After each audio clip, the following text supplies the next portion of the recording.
Assalamualaikum warahmatullahi wabarakatuh. Perkenalkan, saya Mila Sari dengan NIM 21050400045,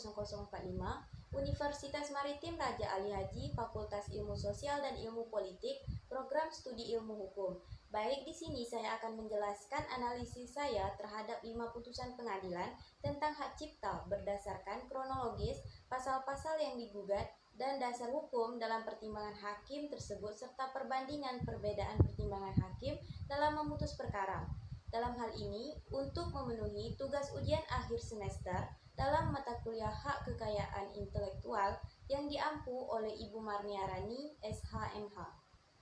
Baiklah, adapun putusan yang pertama yaitu putusan nomor 19 PDT Sus Hak Cipta _2020 PN Niaga Jakarta Pusat, di mana adapun para pihak yaitu Ince Kristiani selanjutnya disebut sebagai penggugat melawan PT Bintang Cahaya Kencana atau produk boneka Putri Anissa Hijab Perfume Doll atau Putri Anissa Hijab Perfume Doll selanjutnya disebut sebagai tergugat 1, Gotoy selanjutnya disebut sebagai tergugat 2,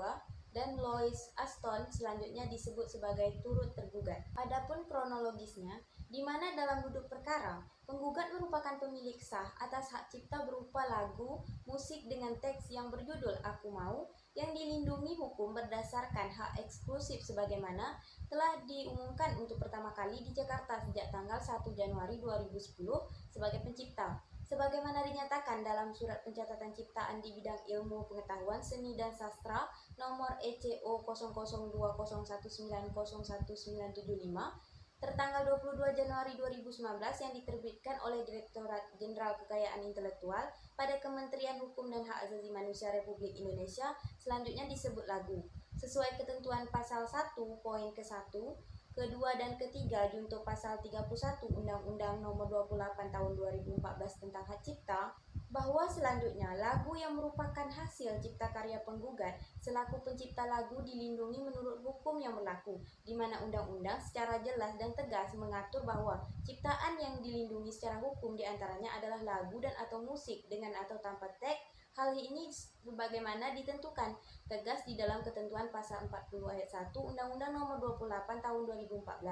Pada tanggal 23 Desember 2019, penggugat mendapati para tergugat diduga telah melakukan kegiatan usaha menjual dan atau mendistribusikan secara komersial berupa salah satu produk mainan boneka Putri Anissa Hijab Perfume Doll yang merupakan ciptaan hasil daripada pelanggaran hak cipta lagu yang dimana di dalam mainan boneka tersebut diantaranya berisi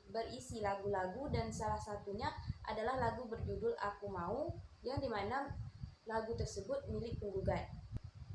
Bahwa penggugat mengetahui identitas tergugat 1 selaku perusahaan pengimpor produk mainan boneka sebagaimana tertera jelas pada kardus kemasan produk mainan boneka. Setelah penggugat melakukan penelusuran lebih mendalam, tergugat 1 dalam melakukan kegiatan usaha berupa mengimpor boneka produk mainan yang diberi nama boneka Putri Anissa Hijab Perfume Doll, mainan tersebut dan atau mendistribusikan secara komersial produk mainan boneka yang secara jelas patut diduga merupakan hasil pelanggaran hak cipta lagu Aku Mau milik penggugat tersebut, memiliki hubungan hukum dengan tergugat 2 selaku perusahaan distributor daripada tergugat 1 dan atau patut diduga memiliki hubungan hukum dengan turut tergugat selaku pemilik daripada tergugat 2, di mana informasi tersebut tercantum pada kardus kemasan produk mainan boneka inkasu. Selanjutnya, adapun pasal yang digugat dalam putusan ini ialah pasal 1365 KUH Perdata junto pasal 96 junto pasal 113 ayat 3 dan atau ayat 4 Undang-Undang Nomor 28 Tahun 2014 yang dimana terkait perbuatan para tergugat yang telah menjalankan kegiatan usahanya dengan menjual dan atau mendistribusikan lagu Aku Mau secara komersial tanpa izin terlebih dahulu dari penggugat selaku pencipta lagu sangat jelas patut diduga telah melanggar dan atau telah merugikan hak moral dan hak ekonomi penggugat yang dimana sudah jelas secara hukum dilindungi dan dijamin, dan juga pasal 1365 KUH Perdata berbunyi tiap perbuatan melanggar hukum yang membawa kerugian kepada orang lain mewajibkan orang yang karena salahnya menerbitkan kerugian itu mengganti kerugian tersebut. Selanjutnya, adapun dasar hukum yang digunakan dalam pertimbangan hakim ialah Undang-Undang Nomor 28 Tahun 2014 tentang hak cipta, yang dimana dalam undang-undang ini termasuk pasal 95 yang mengatur penyelesaian sengketa dan juga terdapat peraturan-peraturan lain yang bersangkutan seperti pasal 332 RF di mana dijelaskan ternyata segala tuntutan dalam provisi penggugat dimaksud digantungkan pada penghargaan atas keseluruhan bukti dan ataupun fakta yuridis yang akan diperiksa dalam pokok perkara. Selanjutnya adapun putusan yang kedua yaitu putusan nomor 35 garis miring PDT Sus Hak Cipta garis miring 2020 PN Niaga Jakarta Pusat, di mana adapun para pihak yaitu Sena Meya Ngantung, Genia Tihene Pangantong, Kamang Solana, Kristi Priscilla Ngantung selanjutnya disebut sebagai penggugat. Melawan PT Grand Indonesia selanjutnya disebut sebagai tergugat, Kementerian Hukum dan Hak Asasi Manusia CEK Direktorat Jenderal Hak Kekayaan Intelektual selanjutnya disebut sebagai turut tergugat. Di mana dalam kronologis duduk perkaranya pada tahun 1962 almarhum Hengantung telah menciptakan suatu sketsa sepasang pria dan wanita yang sedang melambaikan tangan yang kemudian direalisasikan ke dalam bentuk patung yang berlokasi di Bundara Hotel Indonesia. Sketsa almarhum Hengantung tersebut pada akhirnya diberi nama sketsa Tugu Selamat Datang, serta didukung juga dengan pernyataan almarhum Edi Sunarso yang menerangkan bahwa patung yang beliau pahat berasal dari sketsa ciptaan almarhum Hengantung. Tugu Selamat Datang hasil karya almarhum Hengantung merupakan sebuah ciptaan berupa karya seni rupa dalam bentuk sketsa, di mana perlindungan terhadap ciptaan tersebut timbul bukan berdasarkan pendaftaran, melainkan dimulai ketika diwujudkan dalam bentuk nyata. Oleh karenanya, sketsa merupakan salah satu ciptaan yang dilindungi sebagaimana diatur dalam pasal 40 huruf F Undang-Undang Nomor 28 Tahun 2014. Selanjutnya disebut Undang-Undang Hak Cipta. Adanya hak penggugat selaku ahli waris almarhum Hengantung atas sketsa Tugu Selamat Datang telah ditegaskan dalam surat yang diterbitkan turut tergugat inkasu Kementerian Hukum dan Hak Asasi Manusia Republik Indonesia CEK Direktorat Jenderal Kekayaan Intelektual nomor HKI 2 KI 0101-193 tertanggal 25 Oktober 2019 tentang pencatatan pengalihan hak atas ciptaan tercatat nomor 46190 yakni seni gambar sketsa Tugu Selamat Datang yang saat ini tercatat atas nama yang pertama Sena Maya Ngantung, yang kedua Geniati Henefe Ngantung, tiga Kamang Solana, keempat Kristi Priscilla Ngantung sebagai penggugat dan telah dicatatkan dalam Daftar Umum Ciptaan berdasarkan pasal 76 ayat 3 Undang-Undang Republik Indonesia Nomor 28 Tahun 2014 tentang hak cipta. Setidak-tidaknya sejak tahun 2004 tergugat yang mengelola pusat perbelanjaan komersial dikenal dengan nama Mall Grand Indonesia yang berdiri tepat berhadapan dengan patung Tugu Selamat Datang yang merupakan realisasi dari ciptaan sketsa Tugu Selamat Datang. Diketahui menggunakan logo sepasang pria dan wanita yang menyerupai siluet patung Selamat Datang merupakan realisasi dari sketsa Tugu Selamat Datang yang diantaranya terdaftar pada turut tergugat, sehingga perbuatan pendaftaran logo Grand Indonesia tersebut secara nyata telah melanggar hak penggugat sebagai pemegang hak cipta atas sketsa Tugu Selamat Datang. Tergugat telah melanggar hak ekonomi penggugat atas ciptaan sketsa atau gambar Tugu Selamat Datang dengan mendaftarkan dan atau menggunakan logo Grand Indonesia yang menyerupai bentuk sketsa Tugu Selamat Datang. Tindakan tergugat aku menggunakan logo yang menyerupai Tugu Selamat Datang secara nyata telah melanggar hak penggugat selaku pemegang hak cipta sebagaimana dimaksud dalam pasal 9 ayat 1 junto pasal 81 ayat 1 Undang-Undang Nomor 28 Tahun 2014 tentang hak cipta.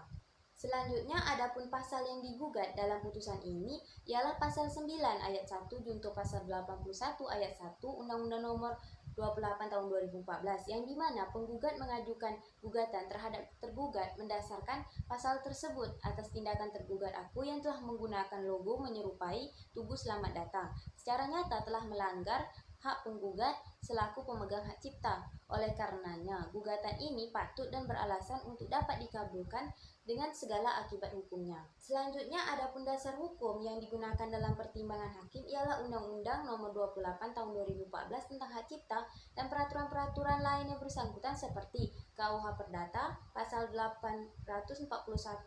Junto Pasal 852A Undang-Undang Nomor 19 Tahun 2012 tentang Hak Cipta, Undang-Undang Nomor 7 Tahun 1987 tentang perubahan atas Undang-Undang Nomor 6 Tahun 1982 tentang Hak Cipta. Selanjutnya adapun putusan yang ketiga yaitu putusan nomor 40/PDT Sus HKI /2022/PN Niaga Jakarta Pusat, di mana adapun para pihak yaitu Ari Indra Manurung selanjutnya disebut sebagai penggugat, melawan PT Pegadaian atau Persero selanjutnya disebut sebagai tergugat, Pemerintah Republik Indonesia Ceki Kementerian Hukum dan Hak Asasi Manusia Republik Indonesia Ceki Direktorat Jenderal Hak Kekayaan Intelektual Ceki Direktorat Hak Cipta Desain Industri Desain Tata Letak Sirkuit Terpadu dan Rahasia Dagang selanjutnya disebut sebagai turut tergugat, yang dimana dalam kronologis duduk perkara, penggugat adalah pihak yang pertama kali menciptakan sistem tabungan emas, di mana pelanggan dapat menabung dengan menggunakan emas atau logam mulia. Pelanggan dapat melakukan investasi dan transaksi jual beli emas atau logam mulia dengan menggunakan media internet atau secara online, Goldogram, di mana ciptaan penggugat tersebut telah diaplikasikan, dipublikasikan dan mewujudkannya dalam bentuk nyata ke dalam media internet. Penggugat mendalilkan bahwa tergugat pada Juli 2015 mengeluarkan sistem dan produk yang serupa yang diberi nama tabungan emas, dan tergugat mengadakan produk tersebut tanpa seizin penggugat. Sebagai pencipta sistem investasi dan transaksi jual beli emas logam mulia, tergugat telah menggunakan sistem investasi dan transaksi jual beli emas atau logam mulia dengan menggunakan media internet secara online yang disebut dengan tabungan emas sejak tahun 2015 dan telah diaplikasikan ke dalam media internet dengan mendownload dan registrasi aplikasi penggadaian digital. Yang setelah penggugat pelajari sistem tersebut, baik sebagian atau pada pokoknya menjiplak atau sama persis dengan karya tulis milik penggugat yang berjudul Goldogram. Dengan demikian tergugat telah melakukan pelanggaran hak cipta milik penggugat sesuai ketentuan pasal 1 angka 4 Undang-Undang Nomor 28 Tahun 2018 tentang hak cipta. Oleh karena itu, seharusnya jika tergugat ingin menerapkan atau memakai sistem investasi dan transaksi jual beli emas logam mulia yang merupakan ciptaan penggugat, harusnya mendapatkan izin terlebih dahulu dari penggugat selaku pemegang hak cipta. Hal ini sebagaimana dinyatakan dalam pasal 9 ayat 2 Undang-Undang Nomor 28 Tahun 2018 tentang hak cipta, yang menyatakan bahwa setiap orang yang melaksanakan hak ekonomi sebagaimana dimaksud pada ayat 1 wajib mendapatkan izin pencipta atau pemegang hak cipta. Penggugat juga mendalilkan surat pencatatan ciptaan berupa karya tulis yang berjudul Goldogram, dengan kata lain berupa karya tulis yang berjudul Goldogram, sedangkan ciptaan tergugat adalah ciptaan program komputer pada skim produk penggadaian tabungan emas. Tergugat menolak dan membantah tegas dalil penggugat dan menyatakan tidak mencatatkan ciptaan sistem atau produk yang diberi nama tabungan emas sebagaimana yang disebutkan penggugat dalam posita gugatan aku. Selain itu, pasal 1 angka 4 Undang-Undang Nomor 28 Tahun 2014 tentang hak cipta merupakan pasal yang mengatur tentang definisi dan tidak bersifat operasional sehingga tidak dapat digunakan sebagai dasar gugatan. Berdasarkan fakta hukum dan dasar hukum tersebut, dapat disimpulkan bahwa jenis ciptaan yang dipermasalahkan oleh penggugat tidak sama atau tidak sejenis, maka objek perkara dalam gugatan penggugat tidak tepat atau keliru atau disebut error in objecto, sehingga sudah sepatutnya dinyatakan ditolak atau setidak-tidaknya dinyatakan tidak dapat diterima. Selanjutnya adapun pasal yang digugat dalam putusan ini ialah pasal 180 ayat 1 HIR, yang dimana pasal ini dijadikan ketentuan oleh penggugat mengajukan gugatan atas dasar bukti hukum yang mempunyai nilai autentik. Selanjutnya pasal 1 angka 4 Undang-Undang Nomor 28 Tahun 2014 tentang hak cipta yang digunakan oleh penggugat sebagai dasar gugatan karena pasal 1 adalah pasal tentang definisi sehingga tidak bersifat operasional. Selanjutnya adapun dasar hukum yang digunakan dalam pertimbangan hakim ialah Undang-Undang Nomor 28 Tahun 2014 tentang hak cipta, yang dimana adapun pasalnya memperhatikan pasal 40 ayat 1, pasal 41 huruf C, dan pasal 1 angka 4 serta peraturan-peraturan lain yang bersangkutan seperti pasal 163 HIR dan pasal 283 RBG. Selanjutnya putusan yang keempat yaitu putusan nomor 2/PDT Sus HKI Cipta /2020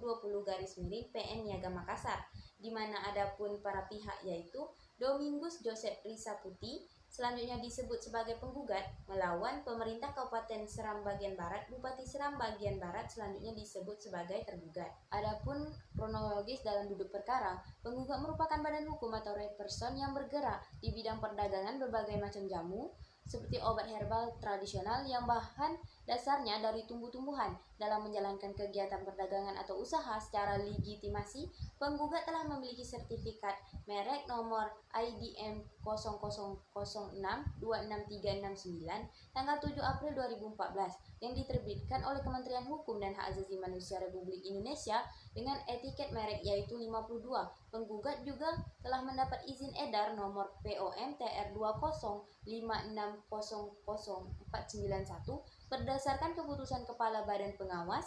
Obat dan Makanan Republik Indonesia. Bahwa dalam rangka menghadapi tantangan usaha pada masa pandemi COVID-19, maka penggugat melakukan inovasi dan pengembangan produk, sehingga pada akhirnya penggugat berhasil menciptakan suatu produk dalam bentuk masker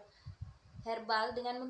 mengkombinasikan masker yang diisi dengan cairan minyak harum Maluku 52. Penggugat selanjutnya menamai masker herbal tersebut sebagai hasil ciptaan penggugat dengan nama masker minyak harum Maluku 52 aromaterapi, yang kemudian ciptaan penggugat tersebut digunakan oleh tergugat tanpa seizin dan tanpa sepengetahuan penggugat sebagai penciptanya, serta penggunaan masker ciptaan penggugat oleh tergugat mendatangkan keuntungan yang bernilai miliaran rupiah. Oleh karena itu, penggugat sangat dirugikan karena ciptaannya digunakan oleh tergugat tanpa seizin dan tanpa sepengetahuan penggugat. Sehingga timbullah sengketa antara penggugat dengan tergugat dalam perkara aku, bahwa objek sengketa yang dimaksud dalam perkara aku adalah masker minyak harum Maluku 52 aromaterapi yang diciptakan oleh penggugat, memiliki corak dan ciri khas tertentu. Bahwa karena objek sengketa merupakan suatu ciptaan yang memiliki kombinasi warna serta corak tertentu sebagaimana telah diuraikan, maka berdasarkan ketentuan pasal 40 ayat 1 huruf J Undang-Undang Nomor 28 Tahun 2014 tentang Hak Cipta, dengan demikian objek sengketa merupakan ciptaan yang dilindungi oleh Undang-Undang Nomor 28 Tahun 2014 tentang Hak Cipta. Selanjutnya, adapun pasal yang digugat dalam putusan ini ialah pasal 8 Undang-Undang Nomor 28 Tahun 2014 tentang Hak Cipta, menegaskan bahwa hak ekonomi merupakan hak eksklusif pencipta atau pemegang hak cipta untuk mendapatkan manfaat ekonomi atas ciptaan. Selanjutnya, pasal 9 ayat 1 huruf F Undang-Undang Nomor 28 Tahun 2014 tentang Hak Cipta juga menegaskan bahwa pencipta atau pemegang hak cipta sebagaimana dimaksud dalam pasal 8 memiliki hak ekonomi untuk melakukan pertunjukan ciptaan. Dengan demikian, penggugat sebagai pencipta objek sengketa, kepadanya pun melekat hak ekonomi sebagai hak eksklusif pencipta untuk mendapatkan manfaat ekonomi atas objek sengketa. Dan selanjutnya, pasal 9 ayat 2 Undang-Undang Nomor 28 Tahun 2014 tentang Hak Cipta menegaskan bahwa setiap orang yang melaksanakan hak ekonomi sebagaimana dimaksud pada ayat 1 wajib mendapatkan izin pencipta atau pemegang hak cipta. Maka tergugat seharusnya mendapat izin terlebih dahulu dari penggugat saat mempertunjukkan objek sengketa pada rekaman videonya saat mengikuti lomba inovasi daerah di Kementerian Dalam Negeri tahun 2020. Namun pada faktanya tergugat tidak pernah mendapat izin dari penggugat sebagai pencipta objek sengketa. Dengan demikian, tergugat telah melakukan pelanggaran hak cipta. Selanjutnya, adapun dasar hukum yang digunakan dalam pertimbangan hakim ialah Undang-Undang Nomor 28 Tahun 2014 tentang Hak Cipta, yang dimana dalam undang-undangnya dibahas beberapa pasal demi pasal dan peraturan-peraturan lain yang bersangkutan seperti pasal 283 RBG dan pasal 163 HIR. Selanjutnya, adapun putusan yang kelima yaitu putusan nomor 52 garis miring PDT HKI garis miring Cipta garis miring 2022 garis miring PN Niaga Jakarta Pusat, di mana adapun para pihak yaitu PT Pegadaian, suatu perseroan terbatas yang berkedudukan di Jakarta Pusat, selanjutnya disebut sebagai penggugat. Melawan, yang pertama Ari Indra Manurung, selanjutnya disebut sebagai tergugat. Yang kedua, Pemerintah Republik Indonesia Ceki Kementerian Hukum dan Hak Asasi Manusia Republik Indonesia Ceki Direktorat Jenderal Kekayaan Intelektual Ceki Direktorat Hak Cipta dan Desain Industri, selanjutnya disebut sebagai turut tergugat. Di mana dalam kronologis duduk perkaranya, pada mulanya PT Pegadaian telah memiliki sejarah panjang. Dari sejak zaman Belanda, Panhuzen artinya rumah gadal zaman Belanda. Panhuzen didirikan berdasarkan Stadblad 81 tahun 1928 tentang Panhuisreglement. Pada saat itu, jenis usahanya pembiayaan gadai dengan objek berupa kain batik, perabotan rumah tangga, dan hasil bumi. Perusahaan umum atau Perum, Pegadaian berdasarkan Peraturan Pemerintah Nomor 51 Tahun 2011 atau PP Nomor 51 Tahun 2011 menjadi perusahaan perseroan atau PT Persero Pegadaian sebagai salah satu badan usaha milik negara atau disebut BUMN, dengan core business yang masih lama, yakni jenis usahanya pembiayaan yang diperluas menjadi menyalurkan uang pinjaman atas dasar hukum gadai. Penyaluran uang pinjaman berdasarkan jaminan fidusia, pelayanan jasa titipan, pelayanan jasa sertifikasi logam mulia dan batu adi, unit toko emas dan industri perhiasan emas, serta usaha-usaha lainnya seperti unit toko emas atau UTE, galeri 24, kendaraan bermotor roda 2, roda 4, perhotelan, leasing properti, dan lain-lain. Bahwa penggugat sebagai BUMN berdasarkan peraturan pemerintah nomor 73 tahun 2021 tanggal 2 Juli tahun 2021 terbit tentang penyertaan modal negara Republik Indonesia ke dalam modal saham perusahaan perseroan atau disebut dengan Persero, Bank Rakyat Indonesia Tbk menjadi anak perusahaan atau subsidiary BUMN PT Persero, Bank Rakyat Indonesia sebagai induk holding, BUMN Ultra Mikro menjadi anak perusahaan atau subsidiary BUMN PT Persero Bank Rakyat Indonesia sebagai induk holding. BUMN Ultra Mikro bersama-sama dengan BUMN Permodalan Nasional Madani atau PMN. Penggugat mendalilkan bahwa ciptaan tergugat, yaitu surat pencatatan atau pendaftaran ciptaan jenis karya tulis berjudul Golgram nomor 050094 dan nomor permohonan C0020100388 tanggal 28 Oktober 2010 atas nama Ari Indra Manurung tidak asli, terbukti dari pengambilan berbagai sumber tanpa menyebutkan sumbernya dari berbagai situs yang ada. Setidak-tidaknya ada 10 situs yang ditiru, dijiplak tanpa menyebutkan sumber. Dengan demikian, ciptaan tergugat harus dinyatakan tidak dilindungi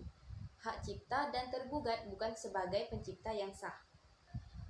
Dengan semua yang didalilkan oleh penggugat terhadap tergugat, selanjutnya tergugat memberikan jawaban bahwa tergugat adalah pihak yang pertama kali menciptakan sistem tabungan emas, di mana pelanggan dapat menabung dengan menggunakan emas atau logam mulia. Pelanggan dapat melakukan investasi dan transaksi jual beli emas logam mulia dengan menggunakan media internet secara online. Golgram, di mana ciptaan tergugat tersebut telah diaplikasikan, dipublikasikan dan mewujudkannya dalam bentuk nyata ke dalam media internet sejak awal bulan Desember tahun 2008. Untuk melindungi ciptaan tersebut, tergugat telah melakukan pencatatan dalam sebuah karya tulis Golgram tentang sistem tabungan emas, di mana pelanggan dapat menabung dengan menggunakan emas logam mulia. Pelanggan dapat melakukan investasi dan transaksi jual beli emas logam mulia dengan menggunakan media internet secara online dan mendapat perlindungan hukum dari negara Republik Indonesia berdasarkan surat pendaftaran ciptaan karya tulis yang dikeluarkan dan ditandatangani oleh turut tergugat dengan nomor dan tanggal permohonan C0020103818 28 Oktober 2010 dan sangat jelas antara hak cipta yang dimiliki penggugat atas buku Kemilau Investasi Emas yang baru didaftarkan hak ciptanya kepada tergugat pada tanggal 27 Mei 2022,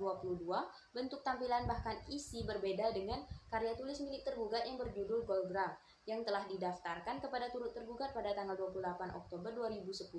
Artinya di sini tidak ada penjiplakan, tidak ada pengkopian isi buku hak cipta milik penggugat. Dengan demikian, penggugat tidak memiliki legal standing mengajukan gugatan pembatalan hak cipta milik tergugat. Oleh karenanya, sudah selayaknya gugatan penggugat tidak dapat diterima. Selanjutnya, adapun pasal yang digugat dalam putusan ini ialah pasal 1 angka 1, angka 2 angka 3, junto pasal 40 ayat 1 huruf A, junto pasal 64 ayat 1 dan ayat 2 serta pasal 72 Undang-Undang Nomor 28 Tahun 2014, yang dimana PT Pegadaian sebagai penggugat menggugat Ari Indra Manurung selaku tergugat karena tidak memenuhi unsur keaslian sesuai standar perlindungan hak cipta, Standard of Copyright Ability. Selanjutnya pasal 41 Undang-Undang Nomor 28 Tahun 2014 yang dimana penggugat mendalilkan tergugat dalam uraian ciptaan karya tulis Golgram tentang cara menabung, transaksi jual beli dengan menggunakan logam mulia atau emas tidak termasuk ruang lingkup objek perlindungan hak cipta. Selanjutnya, dasar hukum yang digunakan dalam pertimbangan hakim ialah Undang-Undang Nomor 28 Tahun 2014 tentang hak cipta, yang dimana pasal demi pasal yang disebut ialah pasal 9 ayat 1. Selanjutnya, faed pasal 1 angka 1, angka 2 dan angka 3 junto pasal 40 ayat 1 Undang-Undang Nomor 28 Tahun 2014. Selanjutnya, faed pasal 41 Undang-Undang Nomor 28 Tahun 2014. Selanjutnya, faed pasal 50 Undang-Undang Nomor 28 tahun 2014. Selanjutnya faedah pasal 1 angka 1 junto pasal 64 ayat 1 dan ayat 2 dan pasal 72 Undang-Undang Nomor 28 tahun 2014 serta juga terdapat peraturan-peraturan lain yang bersangkutan, yaitu Peraturan Pemerintah Nomor 73 Tahun 2021. Baik, selanjutnya adapun perbandingan perbedaan pertimbangan hakim dalam memutus perkara di antara 5 putusan tersebut ialah: pertama, saya akan membahas persamaan terlebih dahulu di mana kelima putusan hak cipta ini pertimbangan hakimnya mendasar kepada Undang-Undang Nomor 28 Tahun 2014. Adapun hal yang berbeda dapat kita lihat juga di dalam pertimbangan hakim dalam putusan nomor 35 garis miring PDT Sus Hak Cipta garis miring 2020 garis miring PN Niaga Jakarta Pusat, yang dimana hakim mempertimbangkan berdasarkan selain Undang-Undang Nomor 28 Tahun 2014 juga berdasarkan Undang-Undang Nomor 19 Tahun 2002 tentang hak cipta dan Undang-Undang Nomor 7 Tahun 1987 tentang perubahan atas Undang-Undang Nomor 6 Tahun 1982 tentang hak cipta. Dalam 5 putusan hak cipta tersebut terdapat permasalahan pokok yang berbeda, maka pertimbangan hakimnya juga jelas berbeda dalam memutus perkara tersebut. Sehingga di setiap putusan itu juga masing-masing berbeda dalam menentukan pasal-pasal yang digugat. Sehingga walaupun dasar hukum pertimbangannya sama, tetapi hakim tetap mempertimbangkan dan memutuskan perkara berdasarkan pasal-pasal yang digugat dari masing-masing putusan tersebut. Yang dimana dalam putusan 19 garis miring PDT Sus Hak Cipta garis miring 2020 garis miring PN Niaga Jakarta Pusat dan putusan nomor 35 garis miring PDT Sus Hak Cipta garis miring 2020 PN Niaga Jakarta Pusat, hakim mempertimbangkan dan mengadili terhadap kasus sengketa tersebut bahwa gugatan penggugat diterima terhadap putusan hak cipta yang sejenis. Sedangkan untuk putusan nomor 40 garis miring PDT Sus HKI garis miring Cipta garis miring 2022 PN Niaga Jakarta Pusat, putusan nomor 2 garis miring PDT Sus HKI Cipta garis miring 2020 PN Niaga Makassar dan putusan nomor 52 garis miring PDT Sus HKI garis miring Cipta garis miring 2022 PN Niaga Jakarta Pusat, hakim mempertimbangkan dan mengadili terhadap kasus sengketa tersebut bahwa gugatan penggugat ditolak atau tidak dapat diterima walaupun dalam putusan hak cipta yang sejenis atau sama. Baiklah, hanya itu saja penyampaian tentang analisis putusan hak cipta yang dapat saya jelaskan. Terlebih terkurang saya mohon maaf. Terima kasih. Wassalamualaikum warahmatullahi wabarakatuh.